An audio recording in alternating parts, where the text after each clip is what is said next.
Welcome to Pathways to Heart podcast series presented by the Center for Innovation in Teaching and Learning at Sofia University. Sofia University is located in California and offers students a unique educational experience rooted in transformative, transpersonal education. The Center for Innovation in Teaching and Learning supports transformative education by creating engaged leaders and learners through resources, trainings, and events. This podcast series focuses on critical emerging issues in our communities.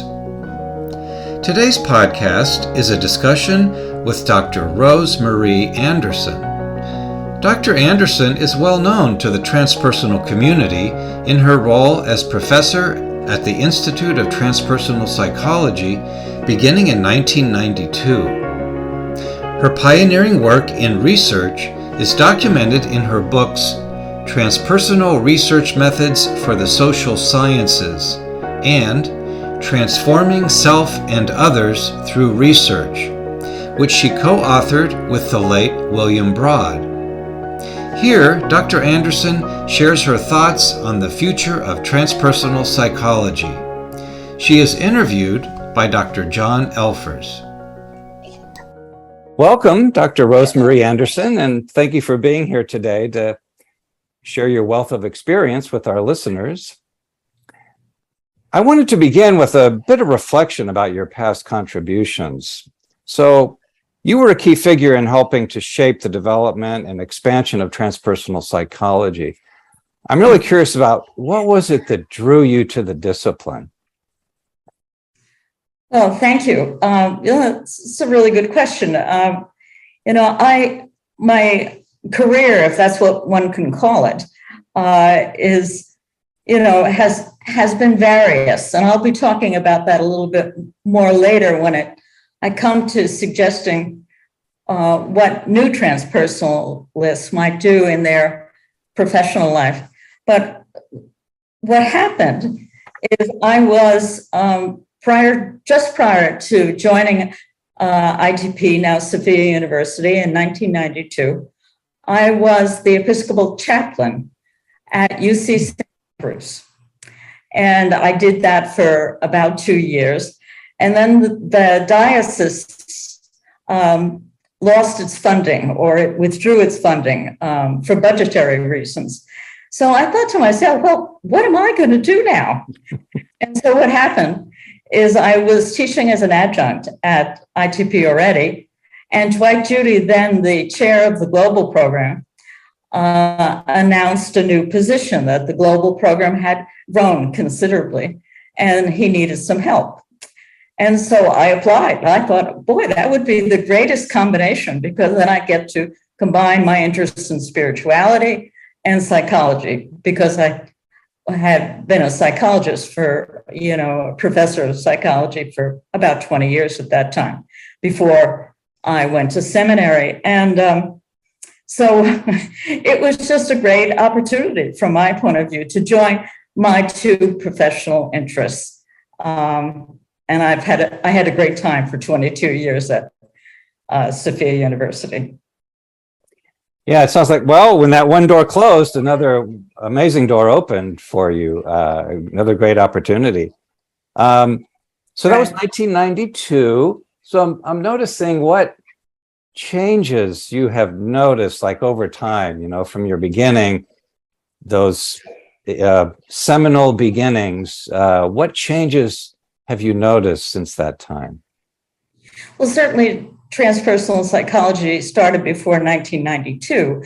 It started actually in 1969 as the official date, when Tony Sudish, the editor of the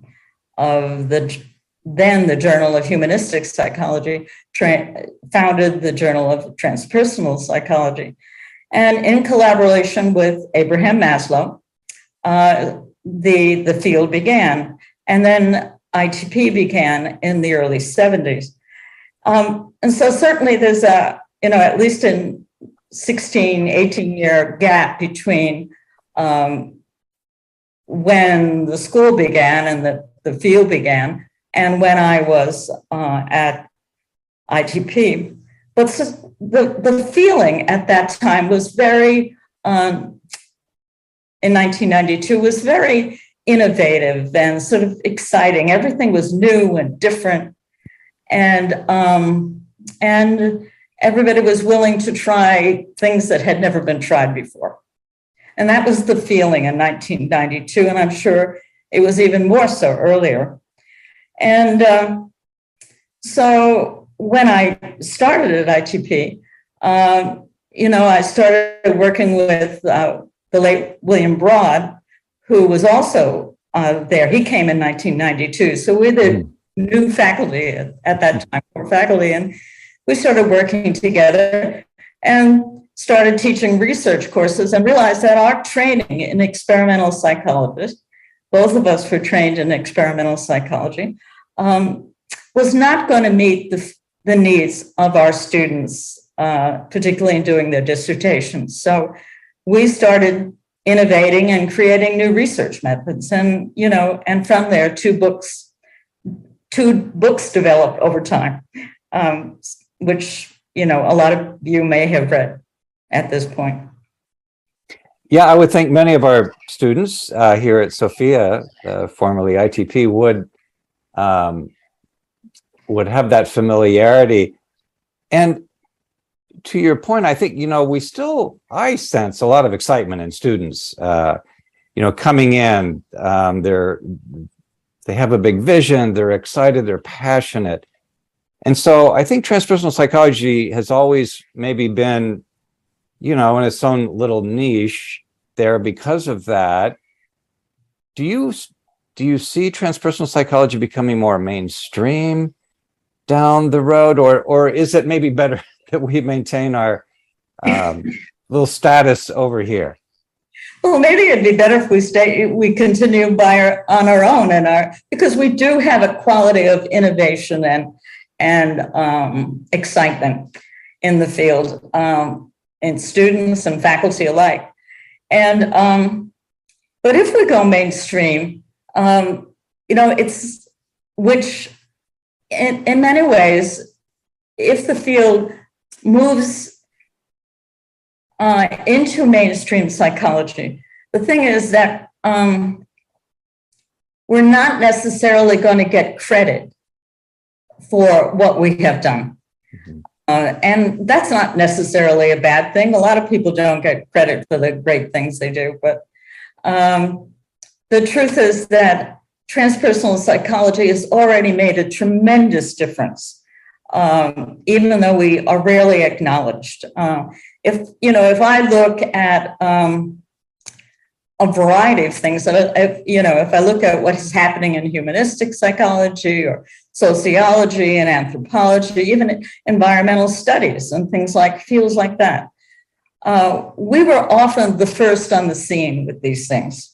And I hope that the excitement will move into mainstream if indeed transpersonal becomes a formal part of, say, the American Psychological Association and other worldwide associations. I hope the excitement stays and the innovation. Yeah, I do too. And I would say the excitement around, the topic area that we focus on, but also our research methods, which, you have been one of a prime pioneer in that respect. And do you think, as you see changes, say, over the last, 30 years, do you see more acceptance in relation to some of the more innovative or novel approaches to conducting research? Yeah, there are. Yes, there is an openness towards innovative procedures and methods. I get a lot of emails about intuitive inquiry, which is my research method, and I get a lot of questions in general, either email or at conferences and so on. The field is opening up. Even phenomenology, which is, was extremely innovative in its own era, in its own time, is using or blending with transpersonal methods or intuitive ways of approaching research. So yes, things are changing. Good. And I think one of the challenges for our students is that, we want them to have a grounding in very traditional methods, but also the more innovative methods. So in a sense, we're asking a little more of them to think very broadly about that. Let me ask you, I'm curious about what suggestions you have for our new transpersonalists coming into the field. What advice would you give them? Yeah, thank you for asking. Because I think there's a lot of research, and certainly I'm a good example. I have changed careers at least 6 times. And so in a way, the first thing I would want to say is that don't worry about your career, because you'll change it and you'll change it again, and you'll probably change it again.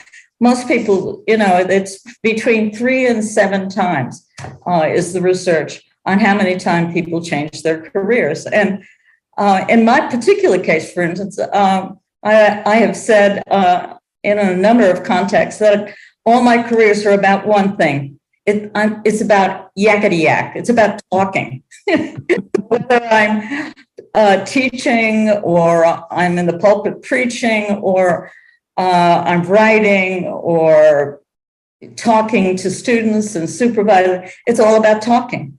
So there is a thread, but still there are, in my case, several distinct careers, from being an experimental psychologist to being an Episcopal priest to being a personal psychologist, and then a trade author and poet, which is what I am now. So the first thing is not to worry about what your career is going to be, because it'll change. And I took some notes, about this related topic, is because I think this is really important that I share some of my experience. What I also suggest is that really cultivate your intuition. And often, in my case, it's often been through travel that I lived in Asia for years, I lived in Europe for 4, I've traveled all around, that to find ways to develop your intuition, and, to develop basically your right hemisphere. The qualities that make you innovative, creative, and interesting, actually, to other people. And so travel. And the other thing is that when you decide on a dissertation topic, make sure your dissertation topic is fascinating to you. That at this point in your life, to choose something to study, because it'll take you at least a year to do your dissertation. Choose something that's exciting for you and that really allows you to cultivate some new areas and contribute significantly to the world. These are really important things. So travel, don't worry about your career, and choose a dissertation topic that will lead toward a career in some specific way.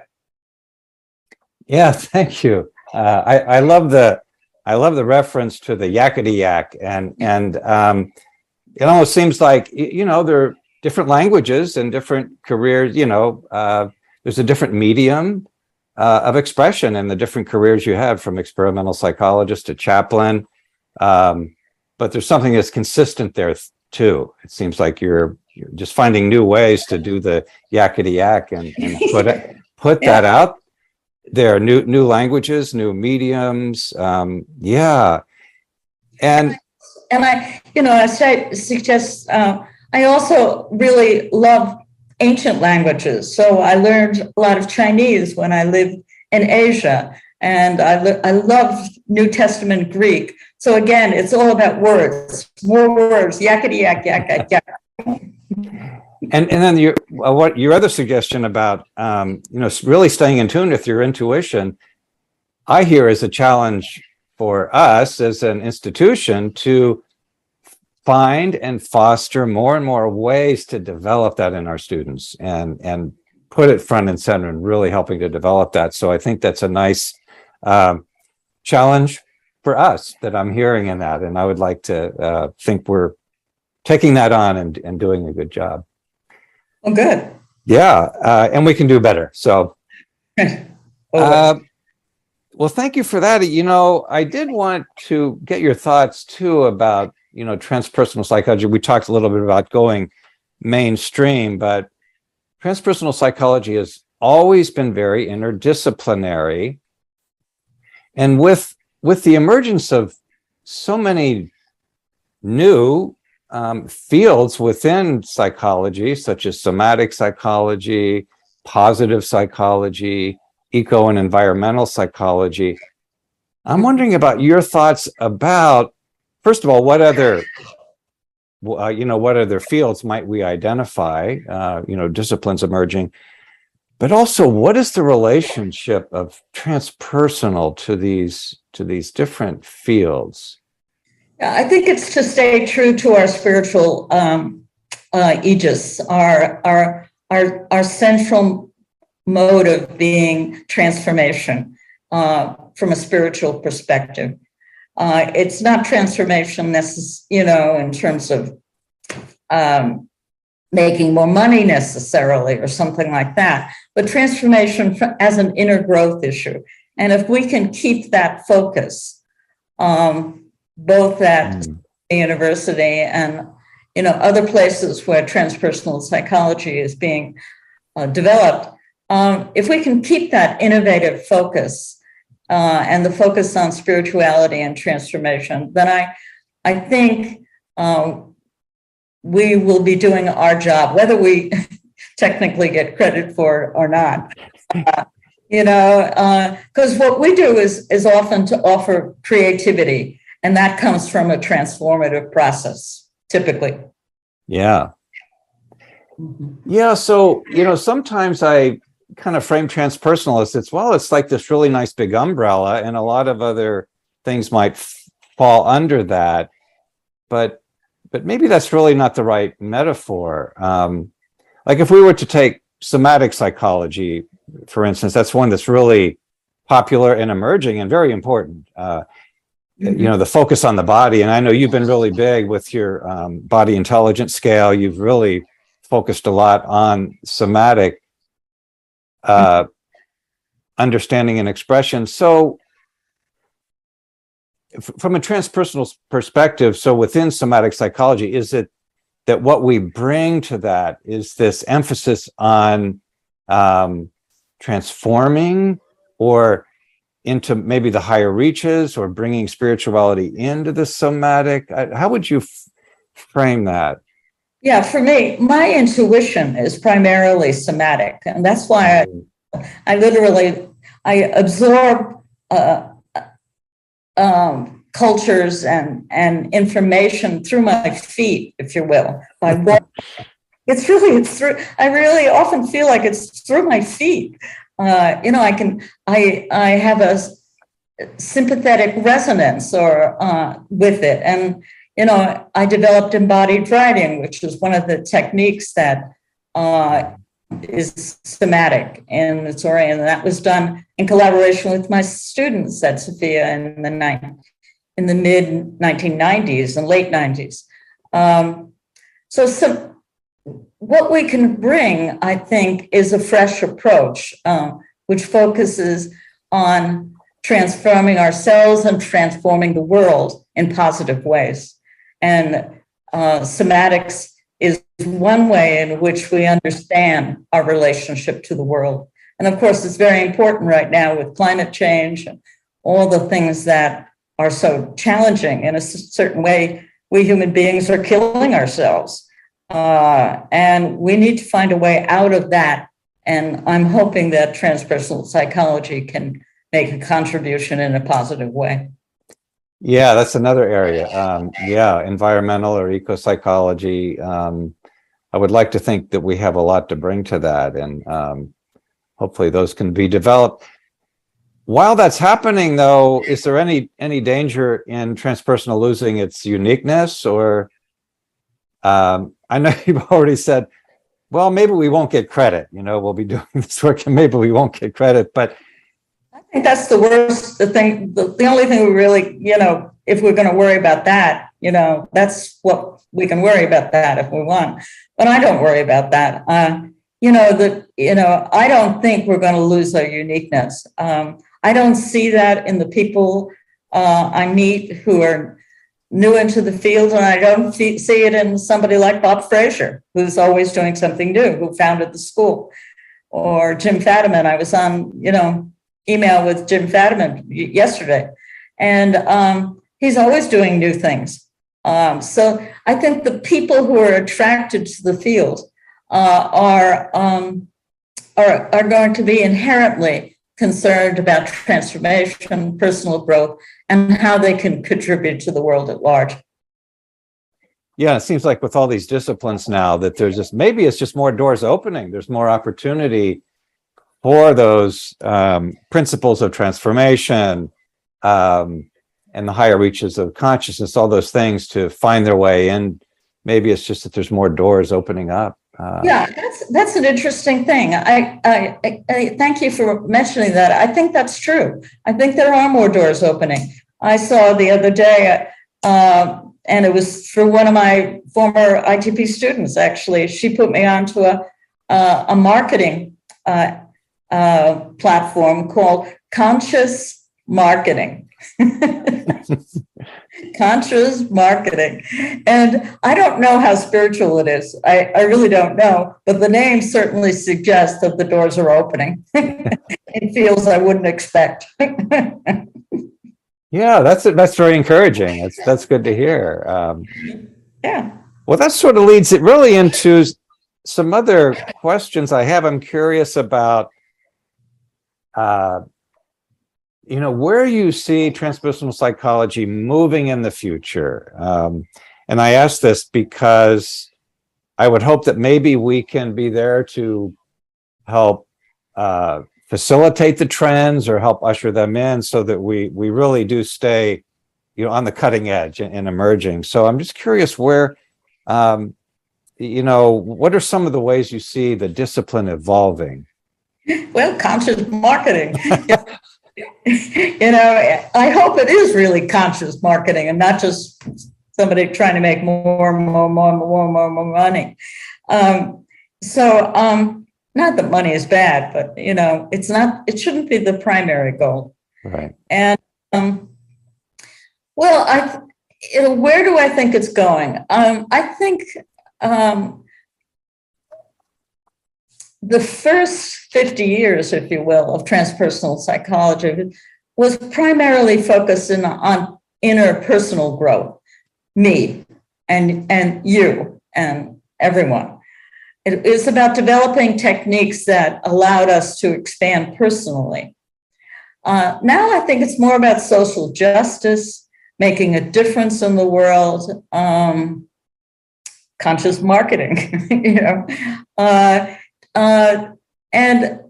and trying to resolve issues like at this point, for instance, I'm writing a book on creation goddesses and mother goddesses, and the focus of the book is really to help women in particular understand how they can contribute uniquely as women in the world, and how they can cultivate these inner qualities by relationship to, say, a goddess or a figure they admire, or a person they admire, a woman, and then through a certain resonance with those images and symbols and people, then develop ways that they can truly change the world in ways that are important. So the feminist revolution, if you will, is nowhere near over. And we've only begun. So this book is really focused on trying to cultivate women's fierce feminine, I call it sometimes, the fierce feminine, those ways in which we contribute to the world in unique ways that are unique to women or the feminine in a man. which is also applicable. Yeah, and I would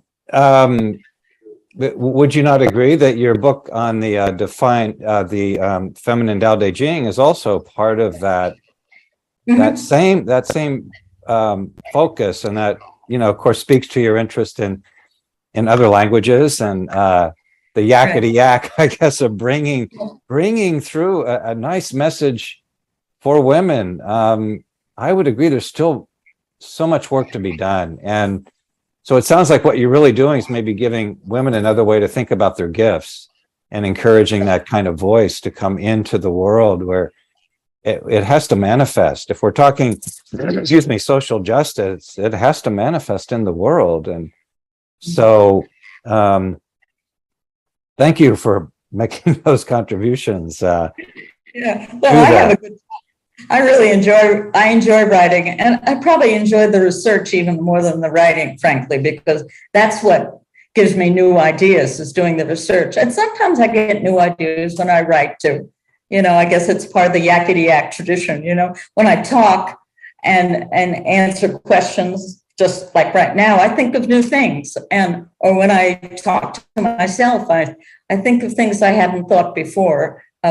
So I think it's important that we cultivate the unique gifts that each one of us has, and we all do. I've often said in the context of intuitive inquiry that there may be as many ways to be intuitive as there are people.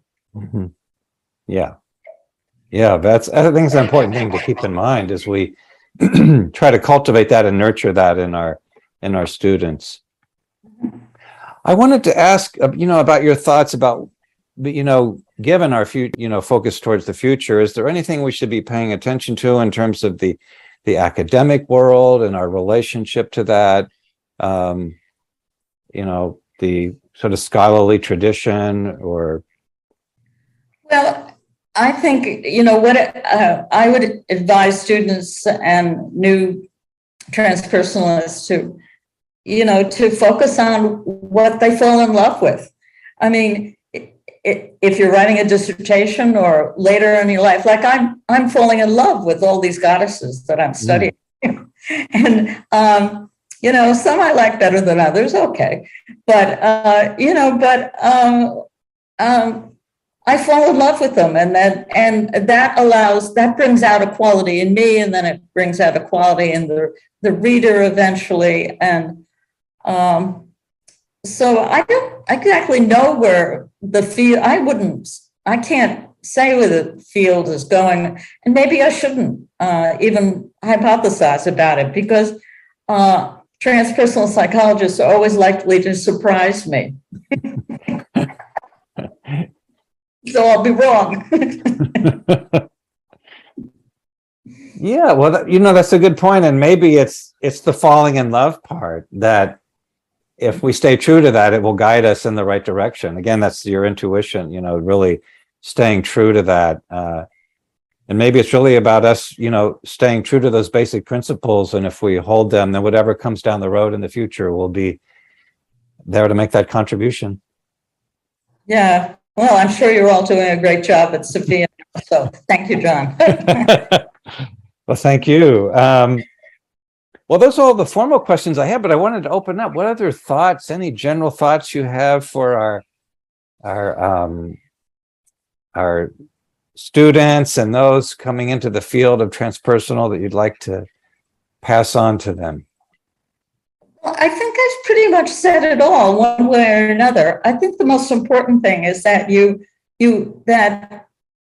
I've been very fortunate, and I give this blessing to all of you, that you will always love your work, and that the work that one is given to do can be something that inspires you, that you love. I mean, I had one job that, I didn't really love it all that much, but I love my colleagues, so I focused on my colleagues.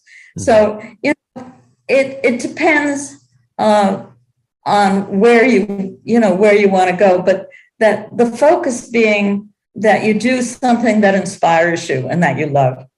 And the easiest way to say that is to do what you love. And hopefully somebody will know that that's a good thing to hire you to do too, or you develop your own entrepreneurship, your own career. And I know a lot of my former students have done that. They went to ITP Sofia and they learned to be a coach, for example. And then they went into corporate life and worked with executive officers of large corporations. And certainly they never learned anything at ITP Sofia about working in corporations that way, but they were able to adapt and create a job for themselves that they probably didn't even know about or think about while they were actually pursuing their degrees. So thank you, John. It's been wonderful talking. Thank you, and I want to thank you for offering your wisdom and experience with us, and thank you for being that guiding light. And I wish you well, and I'm sure we'll have a chance to catch up again soon. Okay. Well, everybody, thank you. Thank you for your attention, and I wish you all well. Mwah. Bye-bye. For more podcasts or information on educational programs at Sofia University, go to www.sofia.edu. Thank you for listening.